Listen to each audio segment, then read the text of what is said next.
너한테선 나쁜 냄새가 나. 선 치우세요. 아, 씨발 더러워. 경비 아저씨, 여기 노숙자분 좀 내보내주세요. 며느리가 소리쳤습니다. 아줌마, 여기 응급실이에요. 노숙자 진료는 복지관 가셔야 해요. 며느리가 차갑게 말했습니다. 제발 너무 아파서 며칠째 아무것도 못 먹었어요. 제가 떨리는 목소리로 애원했습니다. 보세요. 지금 중환자들로 가득 차 있잖아요. 아줌마 같은 사람들 때문에 정말 급한 환자들은 밀려요. 나가주세요. 며느리가 코웃음을 치며 말했습니다. 그래도 의사 선생님이시잖아요. 제발 한 번만. 제가 떨리는 손으로 며느리의 가운을 잡았습니다. 그때 이 아줌마 소독 좀 해야겠네 라고 며느리가 말하며 소독약을 부었습니다. 나쁜 냄새가 나. 그 순간 저는 제 아들이 결혼하겠다고 데려온 이 여자의 진짜 얼굴을 봤습니다.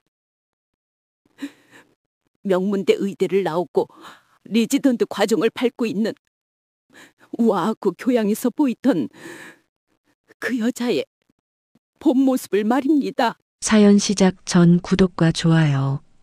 그리고 듣고 계시는 지역을 댓글로 달아주세요. 사연이 끝나고 민준과 수키가 진행하는 뒷이야기 라디오가 이어집니다. 저는 올해 61세, 대한민국 10대 기업 중 하나인 성원그룹 회장 최은숙입니다. 3개월 전 저희 집 거실이었습니다. 어머니, 소개해드릴 사람이 있어요. 막내 아들 민준이가 제 손을 잡으며 말했습니다. 민준이는 제 세 아들 중 가장 착하고 순수한 아이였습니다. 형들처럼 회사 경영에는 관심이 없고 대신 사회복지학을 전공해 지금은 NGO 단체에서 일하고 있었죠. 엄마, 이분이 지은이에요. 서울대 의대 나오고 지금 서울대병원에서 레지던트 하고 계세요. 키 165cm 정도의 단정한 보부머리, 청순한 인상의 여자가 제 앞에서 90도로 인사를 했습니다. 안녕하세요, 회장님. 이지은입니다. 민준 오빠한테 정말 많은 이야기 들었습니다. 오빠라고 불러요? 호호, 얼마나 친한지 보이네요. 저는 웃으며 그녀를 살폈습니다. 화장기 없는 얼굴, 깔끔한 블라우스와 무릎 길이 스커트, 낮은 굽의 구두. 첫인상은 나쁘지 않았습니다. 앉으세요. 차 한잔하면서 이야기해요.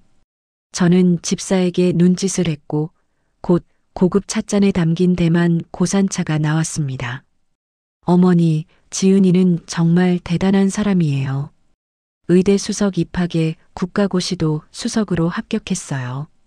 게다가 봉사활동도 열심히 해서 저랑 알게 됐거든요. 민준이가 자랑스러운 듯 말했습니다. 봉사활동이요? 네, 회장님. 학생 때부터 무료 진료 봉사를 나가고 있습니다. 주말마다 쪽방촌이나 노숙자 보호시설에서요. 지은이가 조용히 대답했습니다. 목소리도 차분하고 예의 바른 말투였습니다. 훌륭하네요. 요즘 젊은 친구들이 그런 봉사를 한다는 게 쉽지 않은데 저는 진심으로 감탄했습니다. 제가 30년 넘게 재단을 운영하며 사회복지 사업을 해왔지만 직접 현장에 나가는 젊은 의사는 흔치 않았거든요. 감사합니다. 제가 어릴 때 할머니께서 많이 편찮으셨는데 병원비가 없어서 고생하셨거든요. 그때 무료 진료를 해주신 의사 선생님 덕분에 할머니가 건강을 되찾으셨어요. 그 은혜를 잊을 수가 없어서 지은이의 눈가에 촉촉한 빛이 맺혔습니다. 저는 그 모습을 보며 마음이 움직였습니다. 좋은 마음을 가진 친구네요. 민준이가 왜 그렇게 좋아하는지 알겠어요. 그날 저녁 저희는 3시간 가까이 대화를 나눴습니다. 지은이는 공손했고 제 질문에 정직하게 대답했으며 무엇보다 민준이를 바라보는 눈빛이 따뜻했습니다. 어머니, 지은이랑 결혼하고 싶어요. 민준이가 제 앞에 무릎을 꿇었습니다. 엄마가 항상 말씀하셨잖아요. 돈이나 지위보다 사람의 마음이 중요하다고. 지은이는 정말 착한 사람이에요. 엄마가 하시는 복지 사업도 함께 도울 수 있을 거예요. 저는 깊은 한숨을 쉬었습니다. 큰아들과 둘째 아들은 제가 정략 결혼을 시켰습니다. 재벌가의 숙명이었죠. 하지만 막내만큼은 사랑하는 사람과 결혼시키고 싶었습니다. 알았어. 하지만 엄마가 딱 한 가지만 확인하고 싶은 게 있어. 뭐든지 말씀하세요, 어머니. 지은이가 공손히 대답했습니다. 당신이 정말 마음씨 좋은 사람인지 진심으로 약자를 돌보는 사람인지 확인하고 싶어요. 봉사활동을 한다는 건 누구나 말할 수 있어요. 하지만 진짜 어려운 순간에도 그 마음을 지킬 수 있는지가 중요하죠. 무슨 말씀이신지 잘 모르겠습니다. 지은이의 표정이 조금 굳어졌습니다. 간단해요. 당신 병원에 제가 환자로 찾아갈 거예요. 물론 당신은 저를 알아보지 못할 거고요. 그때 당신이 어떻게 행동하는지 보고 싶어요. 어머니, 그게 무슨... 민준이가 당황하며 말했습니다. 민준아, 엄마를 믿어. 좋은 며느리를 얻으려면 이 정도 확인은 필요해. 지은 씨도 자신이 있다면 괜찮겠죠? 저는 지은이를 똑바로 바라봤습니다. 지은이는 잠시 망설이다가 고개를 끄덕였습니다. 알겠습니다. 언제든지 오세요. 좋아요. 그럼 다음 주에 찾아갈게요. 저는 미소를 지었습니다. 그때까지만 해도 저는 지은이가 시험을 통과할 거라고 믿었습니다. 그렇게 착해 보이는 아이가 설마 제 기대를 저버리겠어요? 하지만 저는 몰랐습니다. 사람의 진짜 얼굴은 가면 뒤에 숨어 있다는 것을. 일주일 후 청담동 제 개인 사무실이었습니다. 회장님, 정말 이렇게까지 하셔야 하나요? 비서실장 김 부장이 걱정스러운 얼굴로 물었습니다. 30년 넘게 저를 보좌한 그는 제 모든 비밀을 아는 사람이었죠. 해야지. 내 아들의 평생을 좌우할 사람인데 이 정도는 당연하지 않나? 저는 거울을 보며 말했습니다. 제 앞에는 메이크업 아티스트 박 실장이 특수분장 도구들을 펼쳐놓고 있었습니다. 회장님, 준비됐습니다. 시작하겠습니다. 박 실장은 영화 분장을 담당하던 전문가였습니다. 저는 한 달 전부터 그에게 의뢰해 놓았던 거죠. 3시간이 흘렀습니다. 세상에. 김 부장이 입을 떡 벌렸습니다. 거울 속의 저는 완전히 다른 사람이었습니다. 거친 피부, 구부정한 허리, 누렇게 변색된 치아, 지저분한 손톱과 머리카락. 남루한 옷을 입은 70대 노숙자 할머니가 거기 있었습니다. 목소리도 바꿔야죠. 저는 성대모사 선생님께 배운 대로 목소리를 쉰 목소리로 바꿨습니다. 제발 좀 도와주세요. 완벽합니다, 회장님. 박 실장이 만족스러운 표정으로 고개를 끄덕였습니다. 하지만 회장님, 혹시 다치시기라도 하면. 걱정 마. 경호원들을 민간인 복장으로 주변에 배치해놔. 10m 이내에서 지켜보게. 저는 김 부장을 안심시켰습니다. 다음 날 새벽 5시 저는 서울대병원 응급실 앞에 서 있었습니다. 실제로 며칠 동안 씻지 않은 것 같은 냄새를 풍기는 옷을 입고 손에는 찢어진 비닐봉지를 들고 있었죠. 할머니, 여기서 뭐 하세요? 경비원이 다가왔습니다. 배가 너무 아파요. 의사 선생님 좀. 저는 배를 움켜쥐며 신음했습니다. 실제로 아침을 굶어서 속이 쓰렸거든요. 응급실은 저쪽입니다. 하지만 진료비가 돈이 없어요. 그냥 진통제 한 알만. 할머니, 그럼 저기 사회복지사 선생님한테 가보세요. 무료 진료 연계해 주실 거예요. 경비원은 친절했습니다. 하지만 저는 고개를 저었습니다. 아니요. 젊은 여자 의사 선생님. 이지은 선생님. 아, 이 선생님이요? 지금 당직이신데. 할머니, 이 선생님은 레지던트라 일반 진료는 안 하시는데. 제발이요. 저는 연기를 계속했습니다. 경비원은 난처한 표정을 지었지만 결국 저를 응급실 안으로 안내했습니다. 응급실은 새벽임에도 사람들로 붐볐습니다. 교통사고 환자, 술 취한 사람들, 갑자기 쓰러진 노인들. 여기 앉아 계세요. 제가 이 선생님께 말씀드려 볼게요. 경비원이 저를 구석 의자에 앉혔습니다. 20분쯤 지났을까요? 하얀 가운을 입은 여자가 빠른 걸음으로 다가왔습니다. 바로 지은이었습니다. 할머니가 저를 찾으신다고요? 지은이는 피곤한 표정이었습니다. 밤새 당직을 서서 그런 듯 했죠. 하지만 제게 다가오는 그 얼굴에는 짜증이 역력했습니다. 선생님, 배가 너무 아파서. 할머니, 여기 응급실이에요. 급한 환자들만 보는 곳이고요. 할머니는 만성질환이시면 보건소나 복지관 가셔야 해요. 지은이의 목소리는 차가웠습니다. 일주일 전 제 거실에서 보여주던 그 따뜻한 목소리와는 완전히 달랐습니다. 하지만 선생님께서 봉사활동 하신다고. 그건 제가 시간 될 때 가는 거고요. 지금은 업무 중이에요. 이해하시죠? 지은이는 제 말을 끊었습니다. 그래도 제발. 저는 떨리는 손으로 지은이의 가운을 잡았습니다. 그 순간 지은이의 얼굴이 확 일그러졌습니다. 할머니, 손 치우세요.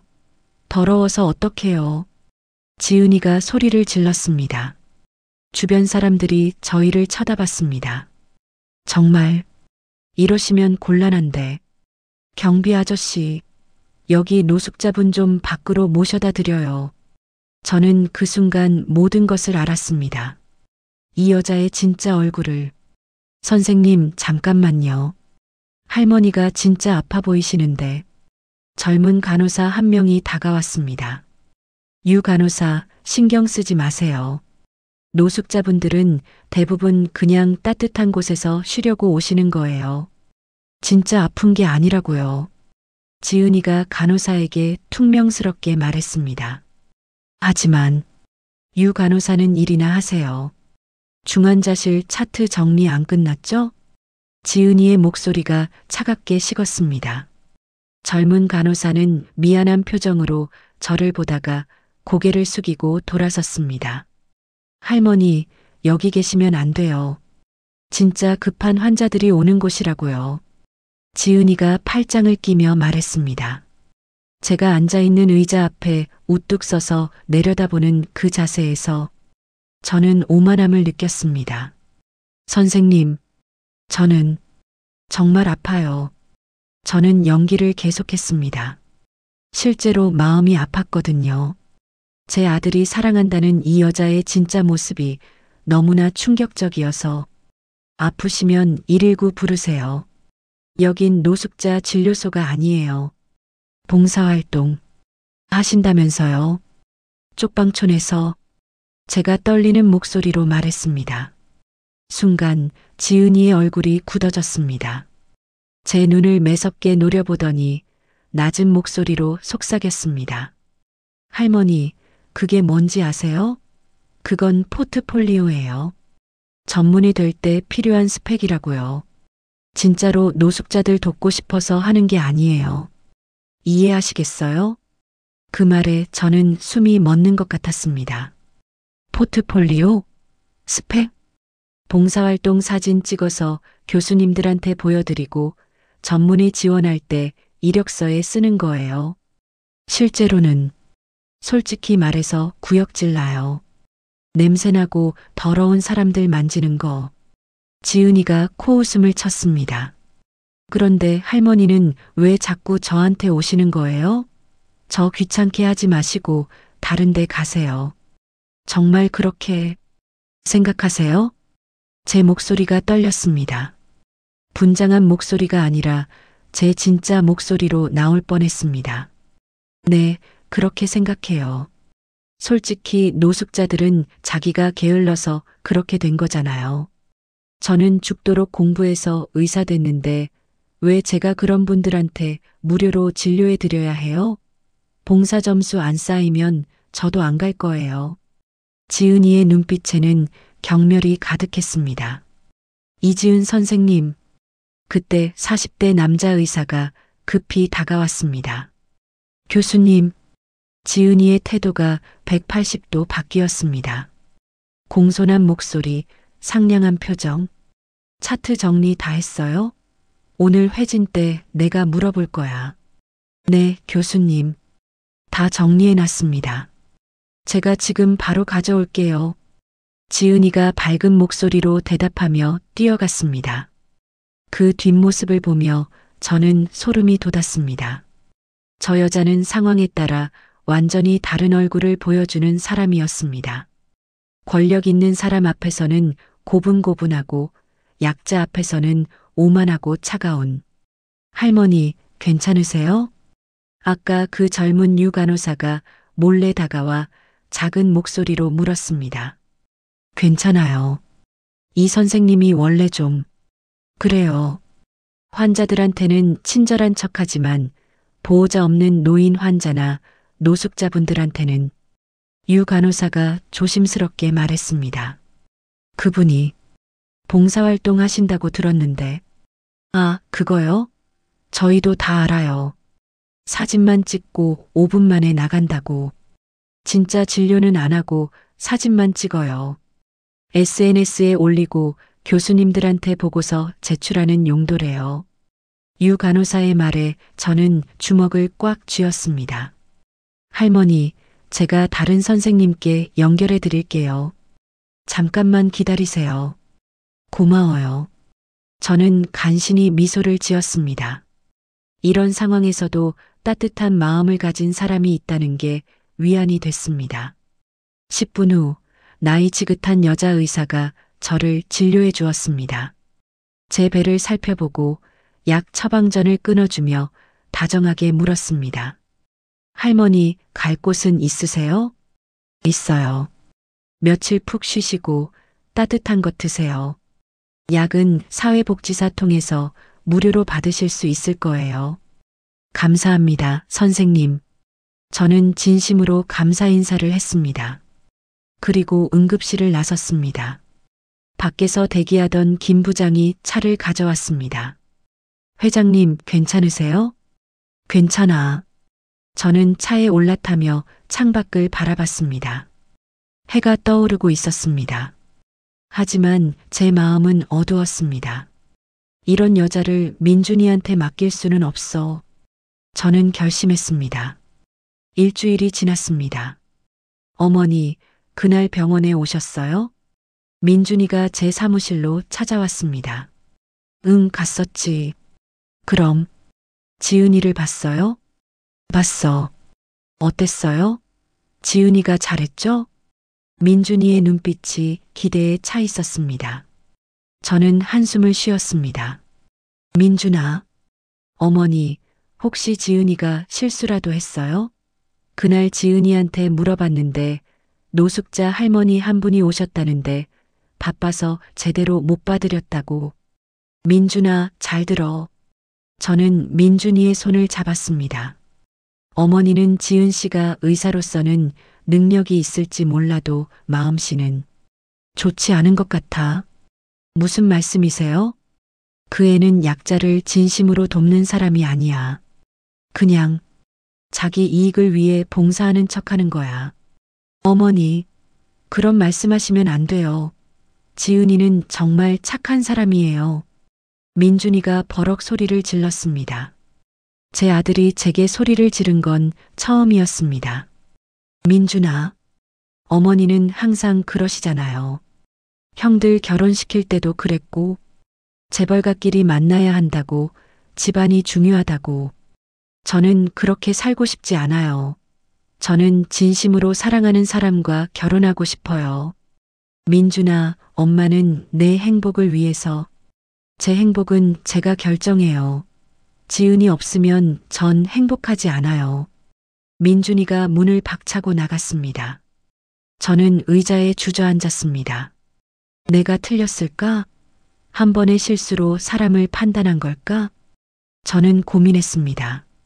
혹시 지은이가 그날따라 컨디션이 안 좋았거나 정말 너무 바빠서 그랬을 수도 있다고 생각했습니다.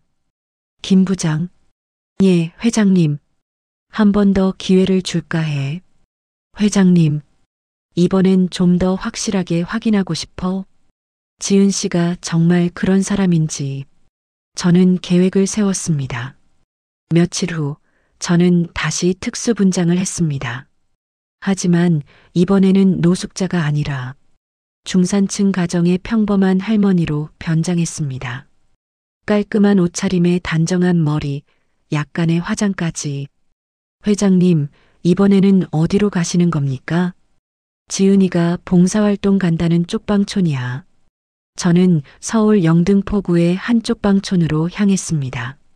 매주 토요일 오후 지은이가 소속된 대학병원 봉사팀이 이곳에서 무료 진료를 한다고 했습니다.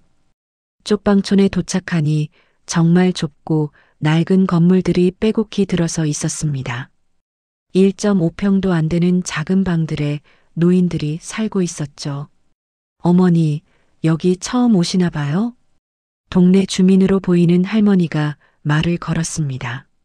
네, 손자가 이 근처 대학 다닌다고 해서 구경 왔어요. 저는 자연스럽게 대답했습니다. 아이고, 대학생 손자 있으시면 복 받으셨네요. 우리는 자식들이 다 떠나고 힘드시겠어요. 그나저나 저기 사람들이 모여 있네요. 저는 빨간 천막이 쳐진 곳을 가리켰습니다. 아, 저기요?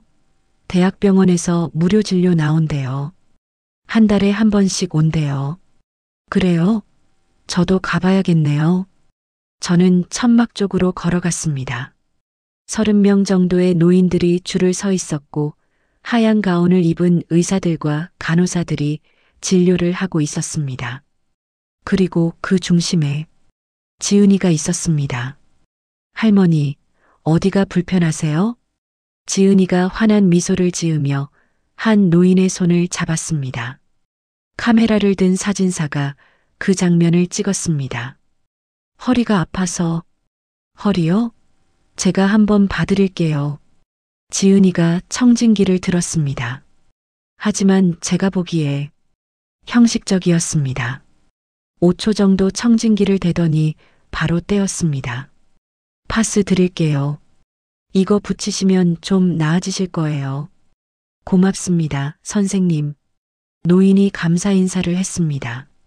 지은이는 다시 활짝 웃으며 손을 흔들었습니다. 카메라 플래시가 터졌습니다. 다음 환자, 또 다음 환자. 지은이는 한 사람당 1분도 안 되는 시간만 할애했습니다. 제대로 된 진료라기보다는 그냥 사진 찍기 위한 쇼에 가까웠습니다. 다음 분, 드디어 제 차례가 됐습니다. 어머니, 어디 불편하세요? 지은이가 밝게 웃었습니다. 저는 그 웃음 뒤에 숨은 진심을 알고 있었기에 소름이 돋았습니다. 가슴이 좀 답답해요. 가슴이요? 혈압부터 재볼게요. 지은이가 혈압계를 꺼냈습니다. 그런데 선생님, 저기 할아버지가 쓰러지셨어요. 간호사가 소리쳤습니다. 뭐? 지은이가 황급히 일어났습니다. 저는 그 뒤를 따라갔습니다. 70대로 보이는 할아버지가 바닥에 쓰러져 있었습니다. 얼굴이 창백하고 식은땀을 흘리고 있었죠. 누가 119 불러요. 다른 의사가 소리쳤습니다. 심정지인 것 같아요. 심폐소생술 시작해야 해요. 제가 할게요. 젊은 남자 의사가 할아버지의 가슴을 압박하기 시작했습니다. 저는 지은이를 봤습니다. 지은이는 그저 멀찍이 서서 지켜보고 있었습니다. 이 선생님 도와주세요. 저는 내과 레지던트라 응급처치는 잘. 지금 사람 목숨이 달린 문제예요. 젊은 의사가 다급하게 소리쳤습니다. 지은이는 마지못해 다가갔습니다. 하지만 그 표정에는 짜증과 불편함이 역력했습니다. 10분 후 구급차가 도착했고 할아버지는 병원으로 이송됐습니다. 휴! 지은이가 한숨을 쉬며 손을 털었습니다. 진짜 이래서 봉사활동 오기 싫다니까. 그 말을 듣는 순간 저는 확신했습니다. 이 여자는 절대 제 며느리가 될 수 없다고. 그날 저녁 저는 민준이를 불렀습니다. 민준아, 엄마가 할 말이 있어. 또 지은이 욕하시려고요? 민준이의 목소리가 차가웠습니다. 욕이 아니라 사실을 말하는 거야. 민준아, 엄마가 오늘 지은 씨 봉사활동 현장에 갔었어. 뭐라고요? 오늘 쪽방촌에서 있었던 일을 다 봤어. 지은 씨가 환자들한테 어떻게 대하는지, 응급 상황에서 어떻게 행동하는지. 저는 민준이에게 그날 본 모든 것을 이야기했습니다. 형식적인 진료, 사진 찍기에만 집중하는 모습, 응급 환자 앞에서 보인 불편한 표정까지. 그리고 민준아, 지난주에는 노숙자로 변장해서 병원에 갔었어. 지은 씨가 노숙자 환자를 어떻게 대하는지 보려고. 어머니가 그러셨어요? 민준이의 얼굴이 굳어졌습니다. 지은 씨는 나를 더럽다고 했어. 손도 대지 말라고 했고 경비를 불러서 쫓아내려고 했어. 봉사활동은 그냥 스펙 쌓기 위한 거라고, 실제로는 구역질 난다고 했어. 거짓말이에요. 민준아, 엄마가 왜 거짓말을 하겠니? 어머니가 지은이를 미워하시니까. 처음부터 지은이 집안이 가난하다고 무시하셨잖아요. 민준아, 저는 목소리를 높였습니다. 엄마는 한 번도 지은이 집안을 무시한 적 없어.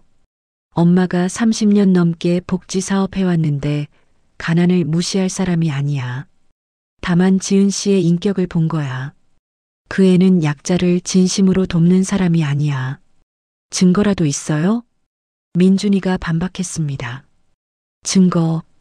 민준아, 엄마 말이 증거가 안 돼? 어머니 혼자 보신 거잖아요. 아무도 증명할 수 없잖아요.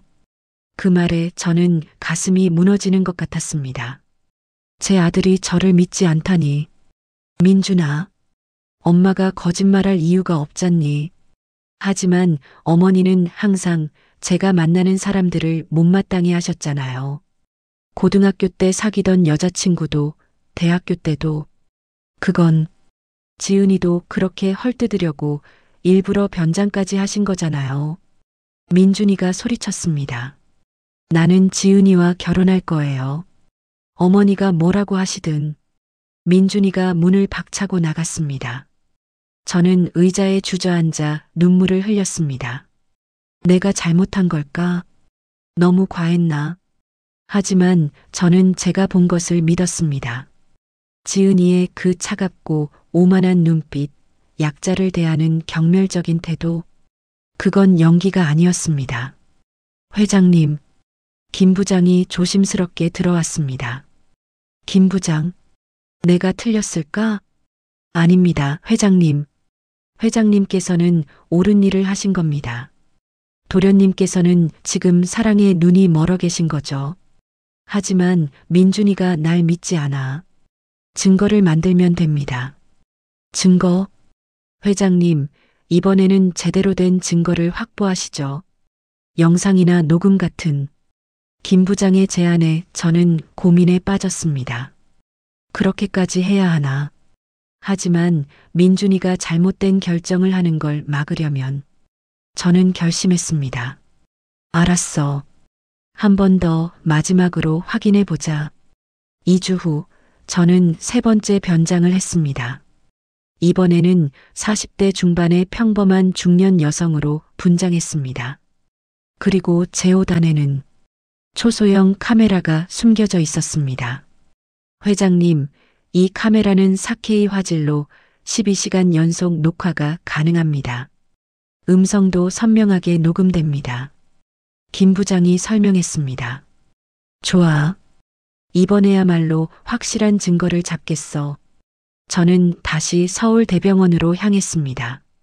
이번에는 응급실이 아니라 외래 진료실이었습니다. 지은이가 외래 진료 보조를 한다는 정보를 입수했거든요. 안녕하세요. 예약하신 김혜진님 맞으세요? 접수 데스크에서 물었습니다. 네, 맞습니다. 저는 가명으로 예약을 했습니다. 김 부장이 정상적인 경로로 예약을 잡아준 거죠. 3번 진료실로 가시면 됩니다. 저는 3번 진료실로 들어갔습니다. 50대 남자 교수가 앉아 있었고 그 옆에 지은이가 서 있었습니다. 앉으세요. 어디가 불편하신가요? 교수가 친절하게 물었습니다. 목에 혹이 만져져서요. 저는 연기를 시작했습니다. 사실 아무 이상이 없었지만 검사를 받을 명분이 필요했거든요. 혹이요? 언제부터 만져주셨어요? 한 달 전쯤부터요. 이 선생, 촉진 좀 해봐. 교수가 지은이에게 지시했습니다. 네, 교수님. 지은이가 저에게 다가왔습니다. 장갑을 끼고 제 목을 만져보았습니다. 교수님, 우측 갑상선 부위에 약 1cm 크기의 결절이 촉진됩니다. 초음파 검사 예약 잡고 혈액 검사도 하세요. 네, 교수님. 지은이가 차트에 뭔가를 적었습니다. 환자분 검사 결과 나오면 다시 오시면 됩니다. 접수 데스크에서 검사 날짜 잡으시고요. 교수가 설명했습니다. 알겠습니다. 감사합니다. 저는 진료실을 나왔습니다. 하지만 나가는 척하고 복도에서 기다렸습니다. 지은이의 본 모습을 보려면 교수가 없을 때를 노려야 했거든요. 30분 후 교수가 진료실을 나갔습니다. 수술 참관을 간다고 했습니다. 이 선생, 여기 남은 차트들 정리해놔. 내일 아침에 확인할 거야. 네, 교수님. 교수가 떠나자 진료실은 조용해졌습니다. 저는 진료실 문을 두드렸습니다. 네. 지은이가 문을 열었습니다. 선생님, 죄송한데요. 검사 날짜가 너무 늦게 잡혀서요. 혹시 더 빨리 받을 수 있을까요? 검사 날짜요? 그건 저한테 말씀하셔봤자 접수 데스크에 가셔야 해요. 지은이의 목소리가 퉁명스러웠습니다. 하지만 제가 아이가 셋이나 있어서 시간 내기가 너무 힘들어요. 선생님께서 도와주시면 아이 셋이든 5이든 그건 제 상관이 아니에요. 다른 환자들도 다 바쁜데 왜 당신만 특별 대우 받아야 해요? 지은이가 짜증스럽게 말했습니다. 교수 앞에서 보여주던 친절함은 온데간데 없었습니다. 제발 부탁드려요. 정말 급해서. 급하면 응급실 가세요. 여긴 외래 진료실이에요. 선생님, 저는 지은이의 손을 잡았습니다. 지은이가 손을 확 뿌리쳤습니다. 손 떼세요. 지금 내가 할 일이 얼마나 많은데 환자가 와서 이러고 있어요? 죄송합니다. 접수 데스크 가서 예약 변경 신청하세요. 그것도 안 되면 다른 병원 가시고 저한테 매달리지 말고요. 지은이가 문을 닫으려고 했습니다. 선생님은 의사잖아요. 환자를 돕는 게 의사 아닌가요? 제가 물었습니다. 환자 돕는 건 진료실 안에서 하는 거예요. 진료 끝났으면 나가세요. 혹시 제가 돈이 없어 보여서 그런가요? 뭐라고요? 지은이의 눈빛이 차가워졌습니다. 솔직히 말씀해 주세요. 만약 제가 부자였으면 이렇게 대하셨을까요? 말도 안 되는 소리 하지 마세요. 저는 그냥 평범한 주부예요. 남편은 공장에서 일하고 저는 마트에서 파트타임 해요. 애들 셋 키우느라 매일 고생이죠. 선생님은 그런 사람 상대하기 귀찮으신 거 아닌가요? 제가 도발했습니다. 참 웃기네요. 제가 왜 그런 거로 환자 차별을 해요? 그럼 왜 이렇게 차갑게 대하세요? 교수님 앞에서는 그렇게 친절하시더니. 당연하죠. 교수님은 제 상사니까요. 당신은 그냥 환자고. 지은이가 비웃듯 말했습니다. 의사가 환자를 그냥 환자라고 표현하시네요. 네, 그냥 환자예요. 하루에 10명씩 보는데 일일이 친절하게 대할 시간 있어요? 당신 하나 친절하게 대주면 나머지 49명한테 불친절해지는 거예요. 지은이의 본 모습이 드러났습니다. 그럼 노숙자 환자들은요? 봉사활동 가실 때는 왜 갑자기 노숙자 얘기를 해요? 선생님께서 봉사활동 하신다고 들어서요. 그분들한테는 친절하시잖아요. 아, 그거요? 지은이가 코웃음을 쳤습니다. 그건 카메라 앞에서만 그런 거예요. 사진 찍을 때만 웃는 거죠. 솔직히 저한테 무슨 이득이 있어야 친절하지. 당신 같은 평범한 환자나 노숙자한테 왜 친절해야 해요? 이득이요? 네, 이득. 교수님한테 잘 보이면 전문의 추천서 받을 수 있고 좋은 병원 취직할 수 있어요. 돈 많은 환자 잘 모시면 나중에 개업했을 때 단골 될 수도 있고요. 하지만 당신이나 노숙자들은 제게 아무 이득이 없어요. 이해하시겠어요? 지은이가 팔짱을 끼며 말했습니다. 저는 숨이 막혔습니다. 이렇게까지 노골적으로 말할 줄은 몰랐습니다. 선생님, 그럼 의사가 왜 되신 거예요? 돈 벌려고요. 의사 연봉 얼마인 줄 아세요? 전문의 되면 억대 연봉 받아요. 개업하면 더 벌고요. 당신 같은 서민들은 평생 벌어도 못 버는 돈 제가 몇 년 안에 벌어요. 환자를 위해서가 아니라요? 환자? 웃기네요. 환자는 그냥 제 수입원이에요. 아프니까 병원 오고 저한테 돈 주는 거죠. 그게 다예요. 지은이의 눈빛에는 오만함과 경멸이 가득했습니다. 나가세요. 더 이상 시간 낭비하고 싶지 않아요. 지은이가 문을 확 닫았습니다. 저는 복도에 서서 떨리는 손으로 카메라를 확인했습니다. 다 녹화됐습니다. 지은이의 본 모습이 그 오만하고 차가운 말들이 전부 민준아, 미안하다. 하지만 엄마는 내가 이런 사람과 결혼하는 걸 막아야 해. 저는 그날 저녁 바로 민준이를 불렀습니다. 그리고 큰아들 민석이와 둘째 민호도 함께 오라고 했습니다. 무슨 일이세요, 어머니? 민석이가 물었습니다. 40대 초반의 민석이는 성원그룹 전략기획본부장으로 일하고 있었죠. 민준이 결혼 문제 때문에 모였어. 아, 그거요? 저는 민준이가 알아서 잘할 거라고 믿어요. 민호가 말했습니다. 둘째 민호는 재무본부장이었습니다. 너희는 민준이 약혼녀를 만나봤니? 네, 지난주에 잠깐 봤어요. 의사 선생님이시던데 괜찮아 보이더라고요. 민석이가 대답했습니다. 너희한테는 그렇게 보였겠지. 하지만 나는 다르게 봤어. 저는 노트북을 켰습니다. 그리고 오늘 촬영한 영상을 틀었습니다. 이게 뭐예요? 민준이가 물었습니다. 조용히. 영상이 재생됐습니다. 지은이가 저를 차갑게 대하는 장면, 환자를 그냥 환자라고 표현하는 장면, 봉사활동은 카메라 앞에서만 하는 거라고 말하는 장면, 환자를 수입원으로 보는 장면. 민준이의 얼굴이 점점 굳어갔습니다. 이건 어떻게 해? 내가 변장하고 찾아간 거야. 세 번째야, 민준아. 세 번 모두 지은 씨는 이런 모습이었어. 거짓말이에요. 지은이는 그런 사람이 아니에요. 영상이 증거야, 민준아. 내 눈으로 직접 봤잖아. 민석이와 민호도 충격받은 표정이었습니다. 어머니, 이건 너무 심한데요. 민석이가 말했습니다. 민준이 약혼녀가 이렇게 환자들을 대한다는 게 충격이네요. 민호도 고개를 저었습니다. 이건 조작이에요.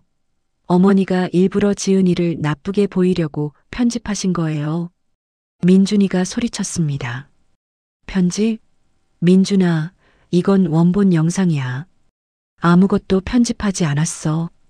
그럼 어머니가 일부러 지은이를 화나게 만든 거예요. 민준아, 아니에요. 지은이는 착한 사람이에요. 어머니가 지은이를 싫어하셔서 이렇게 모함하시는 거예요. 민준이의 눈에 눈물이 고였습니다. 민준아, 진정해.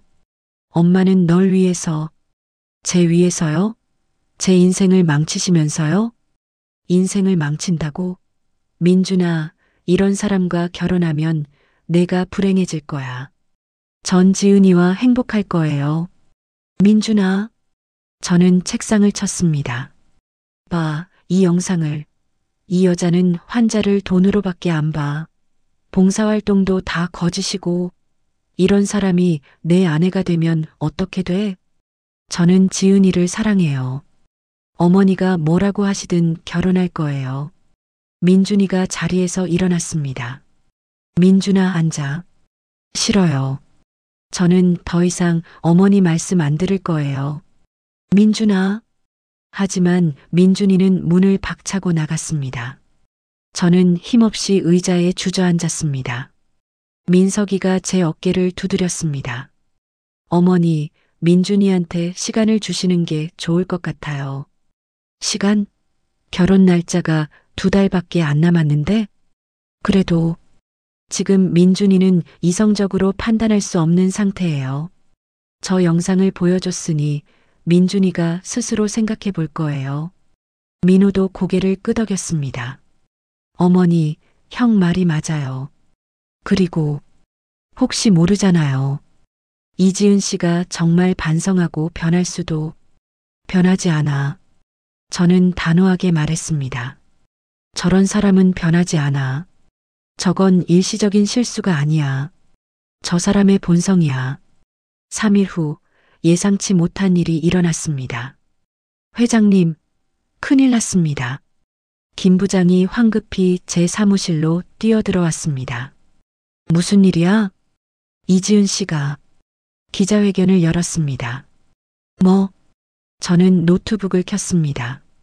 포털 사이트 메인 화면에 지은이의 사진이 크게 떠 있었습니다.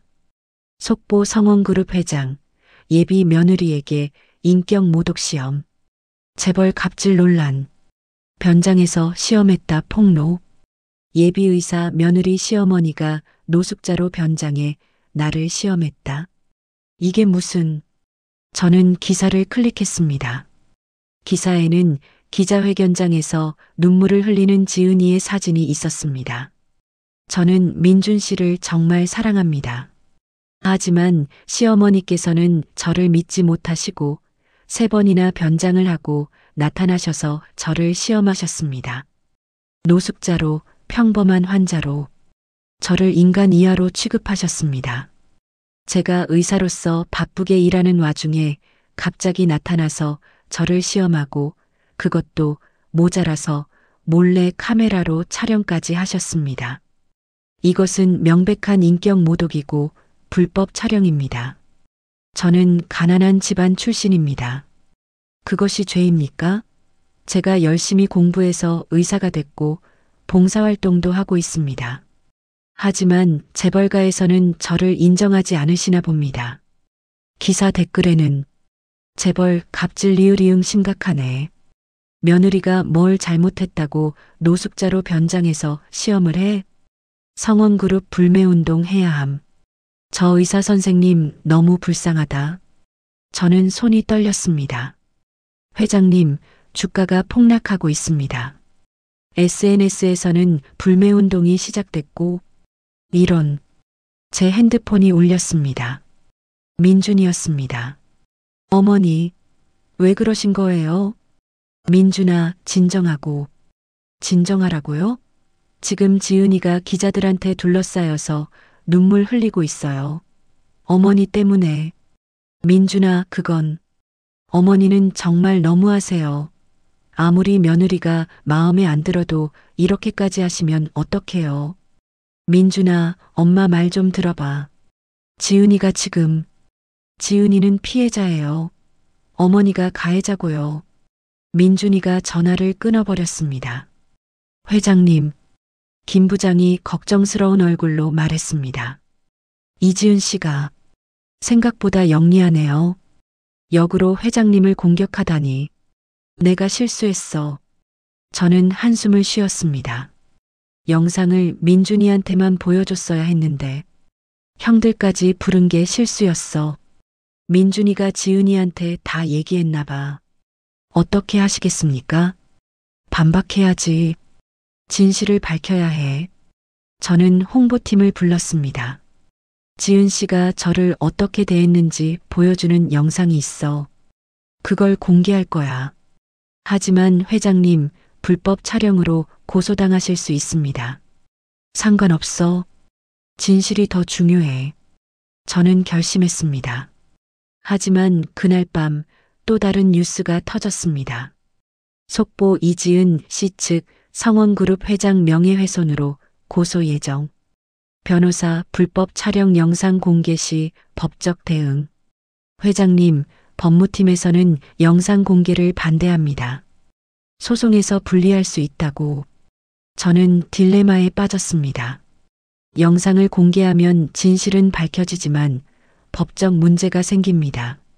공개하지 않으면 저는 계속 악역이 되는 거고요. 회장님, 결정하셔야 합니다. 김 부장이 조용히 말했습니다. 저는 창밖을 바라봤습니다. 서울의 야경이 아름다웠습니다. 하지만 제 마음은 어두웠습니다. 민준아, 엄마가 정말 틀린 걸까? 일주일 후, 저는 기자회견을 열기로 결정했습니다. 회장님, 정말 하시겠습니까? 해야지.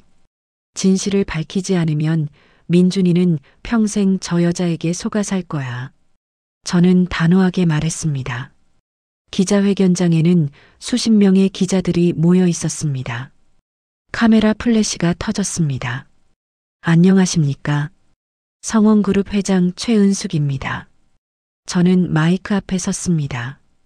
최근 언론에 보도된 내용에 대해 해명하고자 이 자리에 섰습니다. 저는 제 아들의 예비 며느리를 시험했습니다. 그것은 사실입니다. 하지만 그것이 갑질이나 인격 모독이 아니었습니다. 저는 단지 예비 며느리가 정말 착한 사람인지 약자를 진심으로 돕는 사람인지 확인하고 싶었을 뿐입니다. 이지은 씨는 봉사활동을 한다고 했습니다. 하지만 제가 직접 확인한 결과 저는 준비한 원고를 읽으려는데 갑자기 회견장 뒤쪽에서 소동이 일어났습니다. 잠깐만요. 누군가 소리쳤습니다. 사람들이 뒤를 돌아봤습니다. 민준이었습니다. 그리고 그 옆에 지은이가 있었습니다. 민준아? 어머니, 그만하세요. 민준이가 단상으로 올라왔습니다. 민준아, 무슨... 어머니께서 하실 말씀 제가 다 알아요. 지은이가 환자들을 어떻게 대했는지, 봉사활동이 거짓이었는지. 그럼. 하지만 어머니, 저는 그래도 지은이와 결혼하고 싶어요. 뭐? 저는 충격을 받았습니다. 왜 그래? 내가 직접 봤잖아. 지은이의 진짜 모습을. 봤어요. 하지만 어머니, 사람은 완벽하지 않아요. 지은이도 실수할 수 있어요. 민준이가 제 손을 잡았습니다. 그리고 지은이가 저한테 다 고백했어요. 왜 그렇게 행동했는지. 고백? 저는 지은이를 봤습니다. 지은이는 고개를 숙이고 있었습니다. 회장님, 지은이가 떨리는 목소리로 말했습니다. 죄송합니다. 제가 정말 잘못했습니다. 저는 가난하게 자랐어요. 어머니 말씀처럼 할머니가 아프셨을 때 병원비가 없어서 고생했어요. 그때부터 저는 결심했어요. 절대 가난하게 살지 않겠다고. 지은이의 눈에 눈물이 고였습니다. 그래서 죽도록 공부했어요. 의사가 되면 돈을 많이 벌 수 있으니까요. 봉사활동도 솔직히 스펙을 위해서였어요. 좋은 병원에 취직하려면 필요했거든요. 저는 환자들을 진심으로 대하지 않았어요. 그냥 돈벌이 수단으로만 봤어요. 회장님께서 오셨을 때도 정말 차갑게 대했어요. 지은이가 무릎을 꿇었습니다. 하지만 회장님께서 찍으신 그 영상을 민준 오빠한테 보고 나서 저는 충격을 받았어요. 제가 얼마나 오만하고 이기적인 사람이었는지 깨달았어요. 일주일 동안 정말 많이 생각했어요. 제가 왜 의사가 되려고 했는지, 진짜 의사의 사명이 뭔지, 그리고 깨달았어요. 제가 길을 잘못 들었다는 걸. 지은이가 눈물을 흘렸습니다. 회장님, 저한테 기회를 주세요. 제가 변할게요. 진짜로 환자를 돕는 의사가 될게요. 봉사활동도 진심으로 할게요. 저는 말문이 막혔습니다. 어머니, 민준이가 제 손을 꼭 잡았습니다. 지은이한테 한 번만 기회를 주세요. 제가 책임질게요. 지은이가 변하지 않으면 그때는 제가 직접 결혼을 취소할게요. 민준아. 하지만 저는 믿어요. 지은이가 변할 수 있다고. 어머니께서 보여주신 그 영상 덕분에 지은이가 자신의 문제를 깨달았어요. 그것만으로도 큰 변화 아닌가요? 저는 지은이를 바라봤습니다. 지은이는 고개를 숙인 채 계속 눈물을 흘리고 있었습니다. 진짜일까? 정말 변할 수 있을까? 저는 깊은 한숨을 쉬었습니다. 이지은 씨. 네, 회장님. 일어나세요. 지은이가 고개를 들었습니다. 당신이 정말 변하고 싶다면 저한테 증명해 보세요. 어떻게요? 결혼식은 6개월 미뤄요. 그 6개월 동안 당신이 정말 변했는지 제가 지켜볼 거예요. 매주 봉사활동 현장에 제가 직접 갈 거예요. 변장하지 않고 당당하게. 그리고 당신이 환자들을 어떻게 대하는지 볼 거예요. 알겠습니다. 지은이가 고개를 끄덕였습니다. 만약 6개월 동안 단 한 번이라도 예전의 모습을 보이면 그때는 결혼을 허락하지 않겠어요. 네, 회장님. 감사합니다. 저는 민준이를 봤습니다. 민준아, 내가 정말 이 사람을 사랑한다면, 그리고 이 사람이 정말 변할 수 있다면 엄마가 틀렸던 거겠지. 어머니. 민준이가 저를 껴안았습니다. 고맙습니다, 어머니. 지은이가 꼭 증명할게요. 어머니께 실망드리지 않을 거예요. 기자회견장은 숙연해졌습니다. 카메라 플래시가 터졌지만 아무도 질문을 하지 않았습니다. 저는 창밖을 바라봤습니다. 6개월. 그 시간 동안 지은이가 정말 변할 수 있을까요? 저는 아직 확신할 수 없었습니다. 하지만 한 가지는 확실했습니다. 제가 이렇게까지 한 건 미움 때문이 아니었습니다. 사랑 때문이었습니다. 제 아들이 진짜 좋은 사람과 평생을 함께 살기를 바라는 어머니의 사랑 때문이었습니다. 지은 씨. 네, 회장님. 진심은 언젠가는 드러나요. 6개월 후에 당신의 진심을 보여주세요. 네. 꼭 그렇게 하겠습니다. 지은이가 다시 한번 깊게 고개를 숙였습니다. 6개월이 지났습니다. 그리고 내일은 민준이와 지은이의 결혼식입니다. 회장님, 응급실에서 전화 왔습니다. 교통사고 환자가 실려왔는데 이지은 선생이 보호자한테 폭언을 했다고 합니다. 김 부장이 급히 들어왔습니다. 뭐라고? 제 손에서 찻잔이 떨어질 뻔했습니다. 환자 보호자가 민준 도련님이셨습니다. 이지은 선생이 민준 도련님인 줄 모르고 지금 당장 차 준비해. 저는 자리에서 벌떡 일어났습니다. 30분 후 저는 서울대병원 응급실에 도착했습니다. 그리고 그곳에서 본 광경은 당신이 늦게 와서 환자가 더 악화된 거예요. 보호자가 제대로 된 정보도 안 주고 지은이가 한 남자에게 소리를 지르고 있었습니다. 그 남자는 피투성이가 된 민준이었습니다. 당신 같은 무책임한 보호자 때문에 환자가 위험해진 거란 말이에요. 지은이가 민준이의 멱살을 잡았습니다. 지은 씨, 정신 차려요. 저예요, 민준이에요. 민준이가 소리쳤습니다. 그 순간 지은이의 얼굴이 창백해졌습니다. 오빠? 네, 저예요. 지은이의 손에서 힘이 빠졌습니다. 저는 그 장면을 보며 심장이 멎는 것 같았습니다. 역시 변하지 않았어. 6개월간의 연기였어. 어머니, 민준이가 저를 발견하고 고개를 돌렸습니다. 얼굴에는 피가 흐르고 있었지만 표정은 담담했습니다. 민준아, 괜찮아? 저는 달려가 민준이를 살폈습니다. 괜찮아요, 어머니. 경미한 교통사고였어요. 경미하긴 피가 이렇게 많이 나는데. 저는 지은이를 노려봤습니다. 지은이는 그 자리에 얼어붙어 있었습니다. 지은 씨, 설명 좀 해보세요. 민준이한테 왜 소리를 지른 거예요? 저는 6개월 동안 나를 속인 거예요? 착한 척, 변한 척? 아니에요, 회장님. 지은이가 울먹이며 말했습니다. 저는 정말 몰랐어요. 얼굴에 피가 많이 나서 못 알아봤어요. 그게 변명이 돼요? 환자 보호자한테 그렇게 대하는 게 의사예요? 어머니, 민준이가 제 팔을 잡았습니다. 어머니, 제 말 좀 들어보세요. 민준아, 넌 지금 다쳤잖아. 어머니, 지은이는 잘못 없어요. 뭐? 저는 민준이를 믿을 수 없다는 표정으로 봤습니다. 어머니, 사실은 이래요.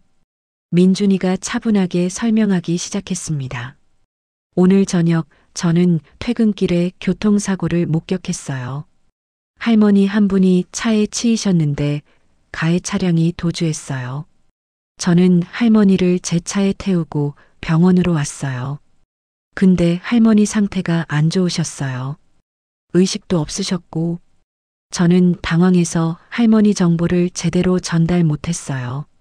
민준이가 지은이를 봤습니다. 지은이는 응급실 당직 중이었어요.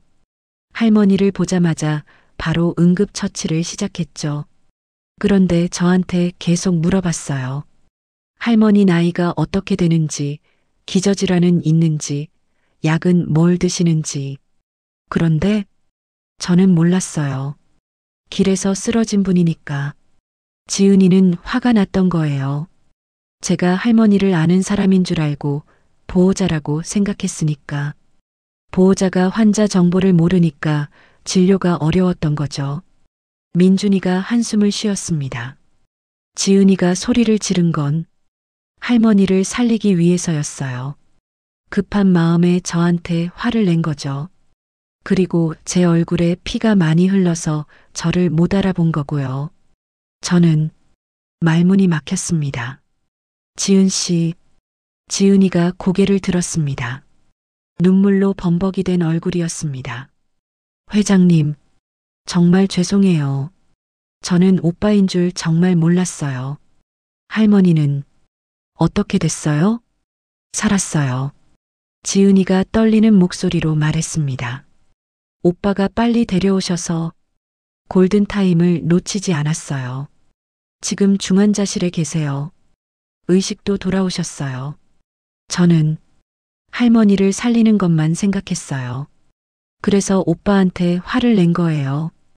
보호자가 정보를 몰라서 진료가 늦어지면 환자가 죽을 수도 있으니까. 지은이의 목소리가 점점 작아졌습니다. 하지만 제가 너무 감정적이었어요. 오빠가 길에서 구조한 분이라는 걸 먼저 물어봤어야 했는데 무조건 화부터 냈어요. 정말 죄송해요. 저는 지은이를 바라봤습니다. 그 눈빛에는 진심이 있었습니다. 환자를 살리고 싶다는 의사로서의 절박함이 있었습니다.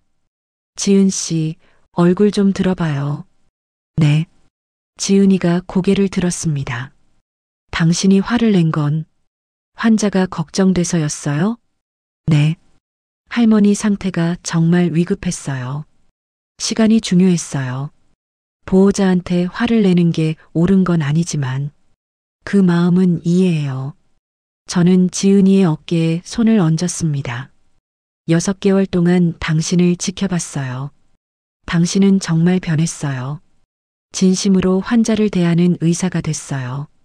회장님, 오늘 일도 당신이 얼마나 진지하게 환자를 대하는지 보여주는 거예요. 물론 방법은 좀 거칠었지만 저는 미소를 지었습니다. 내일 결혼식 예정대로 해요. 정말요? 네. 당신은 이제 제 며느리예요. 환영합니다. 우리 집으로. 지은이가 제 품에 안겼습니다. 그리고 한참을 울었습니다. 민준이도 저희를 안았습니다. 어머니, 고맙습니다. 정말 고맙습니다. 민준아, 엄마가 미안해. 처음부터 너를 믿었어야 했는데. 아니에요, 어머니. 어머니 덕분에 지은이가 정말 좋은 사람으로 변했어요. 어머니의 시험이 지은이를 구원한 거예요. 저는 두 사람을 바라봤습니다. 6개월 전 저는 이 여자를 미워했습니다. 오만하고 차가운 사람이라고 생각했습니다. 하지만 지금 저는 이 여자를 진심으로 사랑합니다. 제 며느리로, 제 가족으로 받아들입니다. 지은 씨, 네 어머니. 지은이가 처음으로 저를 어머니라고 불렀습니다. 앞으로도 힘들 거예요. 환자 대하는 것도, 의사 생활도. 하지만 포기하지 마세요. 당신은 정말 훌륭한 의사니까. 네 어머니. 절대 잊지 않을게요. 제가 왜 의사가 됐는지, 어떤 의사가 되어야 하는지. 좋아요. 그리고 민준이 잘 부탁해요. 우리 막내 아들이에요. 네 어머니. 오빠를 평생 사랑하고 아끼겠습니다. 다음 날 결혼식이 열렸습니다. 하얀 웨딩드레스를 입은 지은이는 정말 아름다웠습니다. 그리고 제 앞에서 맹세했습니다. 저 이지은은 박민준 씨를 평생 사랑하고 존중하며 어려운 이웃을 돕는 의사로 살겠습니다. 저는 눈물을 닦았습니다. 결혼식이 끝난 후 지은이가 제게 다가왔습니다. 어머니, 이거 드릴게요. 지은이가 작은 상자를 건넸습니다. 이게 뭐예요? 열어보세요. 상자 안에는 편지가 있었습니다. 어머니께 6개월 전 저는 최악의 사람이었습니다. 오만하고 이기적이고 환자를 돈으로만 보는 의사였습니다. 하지만 어머니의 시험 덕분에 제 진짜 모습을 볼 수 있었습니다. 처음에는 화가 났습니다. 왜 저를 시험하시는지, 왜 저를 믿지 못하시는지. 하지만 어머니가 촬영하신 그 영상을 보고 저는 제가 얼마나 추악한 사람이었는지 깨달았습니다. 6개월은 짧은 시간이었지만 제 인생에서 가장 중요한 시간이었습니다. 진심으로 환자를 대하는 법을 배웠고 의사의 진짜 사명이 무엇인지 알게 됐습니다. 어머니, 감사합니다. 저를 시험해 주셔서, 진짜 저를 찾게 해 주셔서 앞으로 평생 어머니께 부끄럽지 않은 며느리가 되겠습니다. 사랑하는 며느리 이지은 올림. 저는 편지를 읽으며 눈물을 참을 수 없었습니다. 어머니, 괜찮으세요? 지은이가 걱정스럽게 물었습니다. 괜찮아. 너무 행복해서 그래. 저는 지은이를 꼭 안았습니다. 잘 왔어, 우리 딸. 정말 잘 왔어. 어머니. 지은이도 울었습니다. 그렇게 저희의 이야기는 해피엔딩을 맞이했습니다. 시어머니의 시험은 가혹했지만 그 시험 덕분에 며느리는 진짜 좋은 사람으로 변할 수 있었습니다. 그리고 저는 깨달았습니다. 사람은 변할 수 있다는 것을, 진심으로 노력하면 누구나 더 나은 사람이 될 수 있다는 것을. 5년이 지났습니다. 할머니, 저예요. 쪽방촌 무료진료소 앞에서 한 할머니가 저를 알아봤습니다. 아이고, 회장님, 오셨어요? 네, 며느리 보러 왔어요. 이 선생님 정말 훌륭하세요. 저희 동네에서 없어서는 안 될 뿐이에요. 저는 진료소 안으로 들어갔습니다. 지은이는 환자들에게 둘러싸여 있었습니다. 진료하고 이야기 들어주고 때로는 함께 웃고 그 모습이 너무나 자연스러웠습니다. 어머니, 오셨어요? 지은이가 저를 보고 환하게 웃었습니다. 응, 손주 얼굴도 보고 싶고 민서가 차에 있어요. 아빠랑 같이 왔어요. 저는 밖으로 나갔습니다. 민준이가 3살 된 손녀를 안고 있었습니다. 할머니, 우리 민서 보고 싶었어. 저는 손녀를 안았습니다. 민준아, 지은이 괜찮아 보이니? 네, 어머니. 정말 행복해 보여요. 매주 이렇게 봉사활동 오는 게 지은이 인생의 낙이래요. 잘 됐다. 저는 진료소 안에 지은이를 다시 봤습니다. 6년 전 저는 이 여자를 시험했습니다. 그리고 그 시험은 그녀의 인생을 바꿨습니다. 제 인생도 바꿨습니다. 사람을 겉모습으로 판단하지 말아야 한다는 것, 하지만 동시에 진짜 모습을 확인하는 것도 중요하다는 것을 배웠습니다. 그리고 가장 중요한 것은 진심으로 변하고 싶어 하는 사람에게는 기회를 주어야 한다는 것입니다. 지은이는 그 기회를 놓치지 않았습니다. 그리고 이제는 정말 훌륭한 의사이자 훌륭한 며느리이자 훌륭한 엄마가 됐습니다. 어머니 생각하세요? 민준이가 물었습니다. 응? 6년 전 그때 어머니가 지은이를 시험하지 않았다면 어땠을까 하고요. 아마 지은이는 여전히 예전 모습으로 살았겠지. 그리고 너희 결혼도 오래 못 갔을 거야. 맞아요. 어머니 덕분에 저희가 행복한 거예요. 아니야, 민준아. 지은이가 변하려고 노력했기 때문이야. 엄마는 그냥 계기를 만들어준 것뿐이야. 저는 미소를 지었습니다. 진료를 마친 지은이가 밖으로 나왔습니다. 어머니, 오늘 저녁은 저희 집에서 같이 드세요. 그럴까? 네. 제가 어머니 좋아하시는 된장찌개 끓였어요. 호호, 그래. 그럼 가야지. 저희는 함께 차에 올라탔습니다. 해가 지고 있었습니다. 하지만 제 마음은 따뜻한 햇살로 가득했습니다.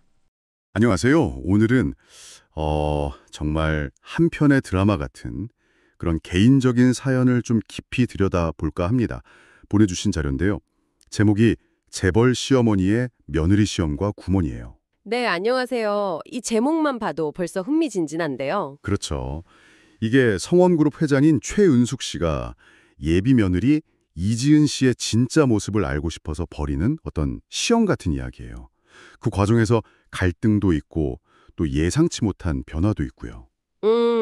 그러니까 이 사연을 통해서 관계 속에서 누군가를 시험한다는 것의 의미, 또 사람의 본성이나 변화 가능성, 이런 좀 깊은 주제들을 생각해 보게 될 것 같아요. 맞아요. 특히 겉모습 너머의 진심을 어떻게 알 수 있을까? 이런 질문도 던지게 되고요. 네. 이야기는 그 최 회장이 노숙자로 변장을 해요. 그래서 의사인 예비 며느리 이지은 씨가 일하는 병원, 응급실로 찾아가면서 시작됩니다. 와, 시작부터 정말 파격적이네요. 그렇죠. 막내 아들 민준 씨가 이제 이지은 씨를 소개했는데 명문대 출신의 봉사활동까지 하는 뭐랄까 완벽해 보이는 사람이었거든요. 네. 근데 최 회장은 어딘가 좀 찜찜했던 거죠. 그래서 내가 변장해서 갈게네. 그때 네 행동을 보겠다. 이렇게 제안을 했는데 놀랍게도 지은 씨가 동의를 해요. 아, 동의를 했다고요? 그것도 좀 의외인데요. 그러니까요. 그리고 첫 번째 시험이 바로 그 응급실 만남인 거죠. 노숙자 할머니로 변장한 최 회장한테 지은 씨가 정말 네, 반응이 어떻나요? 손 치우세요. 더러워라. 경비 아저씨, 이분 좀 내보내주세요. 이렇게 소리를 쳤다는 거예요. 어휴, 여기서 바로 그 겉모습과 실제 행동의 차이가 드러나는 거네요. 네. 심지어 나중에 밝혀지기로는 봉사활동은 그냥 포트폴리오, 스펙이었다 이렇게 말했다고 해요. 약자에 대한 어떤 경멸 같은 게 느껴지죠. 참, 상황에 따라서 다른 가면을 쓰는 뭐 그런 인간 심리의 단면을 보여주는 것 같기도 하고요. 당신이라면 어땠을까? 이런 생각도 들게 하네요. 최 회장은 여기서 멈추지 않았어요. 이번에는 좀 평범한 중산층 할머니로 변장을 해서 지은 씨가 봉사활동 봐가는 쪽방촌을 찾아가 봐요. 아, 두 번째 시험이군요. 네, 거기서는 뭐 그냥 형식적으로 진료하고 사진 찍는 데만 집중하는 모습을 봤다고 하고요. 또 외래 진료실에서도 다시 시험을 하는데 그때는 어땠어요? 그때는 더 노골적이었던 것 같아요. 환자를 그냥 환자, 수입원으로 취급하면서 돈이나 지위에 따라 사람을 차별하는 태도를 보였다고 합니다. 최 회장은 이 모든 과정을 초소형 카메라로 다 녹화했어요. 와, 증거를 확실하게 잡은 거네요. 그렇죠. 그래서 아들들한테 이 영상을 보여줬는데 막내 아들 민준 씨는 충격을 받으면서도 조작이다, 모함이다 이러면서 현실을 좀 부정하려고 해요. 결혼을 강행하겠다고 하고요. 하긴 자기가 사랑하는 사람의 그런 모습을 받아들이기가 쉽지는 않았겠죠. 뭐랄까 보고 싶은 것만 보려는 그런 심리도 작용했을 거고요. 그런데 여기서 지은 씨가 가만히 있지 않아요. 오히려 기자회견을 열어서 자기가 재벌 갑질의 피해자라고 주장을 해요. 아, 역공을 펼치는군요. 네, 최 회장이 노숙자로 변장해서 자기를 시험하고 심지어 불법 촬영까지 했다. 이렇게 폭로하면서 여론전을 시작한 거죠. 이야기가 정말 점점 더 복잡해지네요. 그런데 최 회장이 이제 반박 기자회견을 하려고 하는 그 직전에 또 반전이 일어나요. 민준 씨랑 지은 씨가 나타난 거예요. 네. 갑자기요. 네. 그리고 지은 씨가 눈물을 흘리면서 자신의 잘못을 다 고백해요. 가난에서 벗어나고 싶은 야망 때문에 그랬다. 스펙 때문에 봉사했다. 환자를 진심으로 대하지 못했다. 그러면서 제발 변화할 기회를 달라고 간청을 하죠. 아, 여기서 정말 중요한 질문이 생기네요. 과연 사람은 변할 수 있을까? 맞아요. 그 고백이 진심일까? 아니면 이것도 또 다른 전략일까? 이런 의심이 들 수도 있고요. 그렇죠. 진정성을 판단하기란 참 어렵죠. 최 회장도 고민이 깊었을 것 같아요. 네. 그래서 결국 결혼을 6개월 유예하기로 결정을 해요. 그동안 지켜보면서 진정한 변화를 증명하라고 요구한 거죠. 어떻게 보면 시험이 아직 끝난 게 아니네요. 마지막 기회를 준 셈이군요. 그렇죠. 그리고 그 6개월이 지나고 결혼식 전날 밤이었어요. 응급실에서 또 한 번의 시험 같은 상황이 벌어집니다. 아, 또 응급실인가요? 네. 교통사고로 당한 할머니를 어떤 피투성의 남성이 데리고 왔는데 지은 씨가 그 남성에게 환자 정보가 부족하다면서 막 거칠게 다그쳤어요. 그 남성은 누구였죠? 지은 씨는 못 알아봤나요? 네, 못 알아봤어요. 알고 보니까 그 남성이 변장한 민준 씨였던 거예요. 아, 근데 지은 씨의 그 격한 반응이 사실은 어떻게든 그 환자를 살리려는 절박함 때문이었다는 게 밝혀지죠. 민준 씨가 설명을 하면서 오해가 풀리고요. 아하. 그러니까 겉으로는 차갑게 보였지만 속으로는 의사로서의 진심이 있었던 거군요. 네. 취해자도 그 모습을 보고 또 지난 6개월간 지은 씨가 보여준 변화를 인정하면서 드디어 결혼을 승낙하게 됩니다. 와, 정말 극적인 순간에 진심이 드러난 셈이네요. 시험이라는 과정이 참 고통스러웠겠지만 결과적으로는 관계의 진정성을 확인하고 또 성장을 이끄는 계기가 된 것 같아요. 맞아요. 그리고 에필로그를 보면 5년 후 지은 씨는 쪽방촌에서 정말 진심으로 봉사하는 의사가 되어 있고 행복한 아내이자 엄마로 살고 있대요. 최 회장과의 관계도 잘 회복되었다고 하고요. 네, 처음에는 인성을 시험한다는 그 설정 자체가 좀 극단적이긴 했지만 결국에는 용사와 변화, 그리고 진정한 관계 형성이라는 긍정적인 결말로 이어졌네요.